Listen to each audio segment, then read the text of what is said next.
Subrahmanya Swamy temple in Tamil Nadu, constructed in 1909. చాలా చాలా బాగుంది. ఎంత మనసుకు ప్రశాంతత అనిపించిందంటే మాటలో చెప్పలేం. స్వామిది ఏ ఊరు స్వామి? ఇది తిరుచందర్, తమిళనాడు.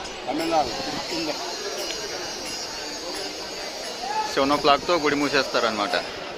పక్కనే సముద్రం ఉంది.